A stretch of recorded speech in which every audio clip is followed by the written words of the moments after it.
الرجال قوامون علی النساء، مرد عورتوں پر حاکم ہے۔ یہ میں ترجمہ زور دے کر رہا ہوں۔ یہ قامہ جو ہے، قامہ جب علا کے ساتھ آئے گا تو کچھ اور معنی ہوں گے، قامہ بے کے ساتھ آئے گا کچھ اور معنی ہوں گے۔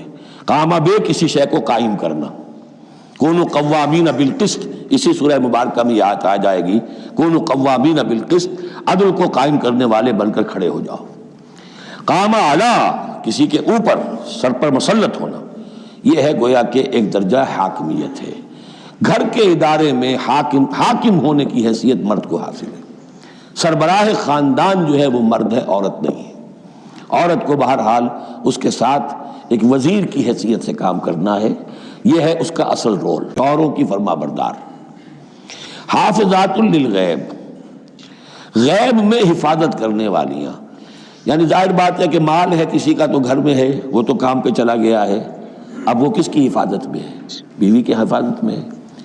اسی طرح بیوی کی جو عصمت ہے وہ در حقیقت مرد کی عزت ہے، اب وہ اس کی عزت کی حفاظت کرے اس کی غیر موجودگی میں۔ اسی طرح مرد کے راز ہوتے ہیں، سب سے زیادہ بڑھ کر جو ہے رازدان وہ تو بیوی ہوتی ہے۔ تو تین اعتبارات سے حافظات للغیب، حافظات للغیب، غیب میں حفاظت کرنے والیاں، حفاظت کرنے والیاں شوہر کے مال کی، شوہر کے رازوں کی اور شوہر کی عزت کی۔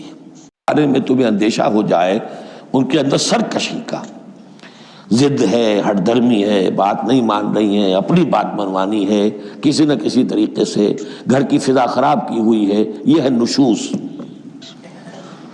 ذہناً تسلیم نہ کرنا کہ میری حیثیت جو ہے وہ بہرحال شوہر کے تابع دار کی ہے، اس کو اگر تسلیم نہیں کریں گے تو ظاہر بات ہے فرکشن ہوگی، اور فرکشن جو ہے اس کے نتیجے کے اندر وہ گھر کے اندر جو ہے وہ ایک فساد پیدا ہوگا۔ واللاتی تخافون نشوزہن فعظوہن، تو ان کو پہلے تو نصیحت کرو، واہجروہن فی المضاجع، دوسرے تنبیہ کے طور پر ان سے تعلق اپنے بستر علیحدہ کر لو، اور ان کے ساتھ وہ تعلق ذل و شو جو ہے کچھ عرصے کے لیے بند کر دو۔ وَاضْرِبُوهُنَّ، اس پر بھی ٹھیک نہ ہو تو انہیں مارنے کی بھی اجازت ہے۔